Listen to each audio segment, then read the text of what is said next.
Long मार्च का आगाज, भारतीय वजीर की पाकिस्तान को धमकियां, भारत का गिलगित बल्तिस्तान पर कब्जा, भारत के इरादे क्या हैं?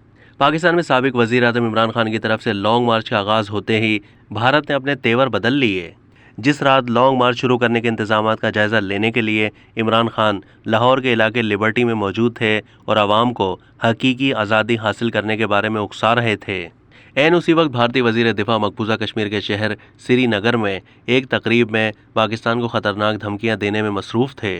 भारतीय फौजियों से खिताब करते हुए भारतीय वजीर दिफा राजनाथ सिंह ने पाकिस्तान में अदम इस्तेहकाम की सूरत हाल को सामने रखते हुए धमकी दी कि भारत ने कश्मीर के शुमाल की तरफ मार्च शुरू कर दिया है और ये मार्च उस वक्त ख़त्म होगा जब वो गिलगित बल्तिस्तान पर कब्जा कर लेगा। ये ऐन इत्तेफाक है, ये भारत का सोचा समझा मंसूबा कि जैसे ही पाकिस्तान में अफरा तफरी का इमरान खान का मंसूबा शुरू हो रहा था, ऐन उसी वक्त भारत भी अपने मंसूबों को अमली जामा पहनाने के लिए इक़दामात को हतमी शक्ल दे रहा था। अब तक के लिए इतना ही। मज़ीद मालूमात के लिए डेली जंग के यूट्यूब चैनल को सब्सक्राइब कीजिए।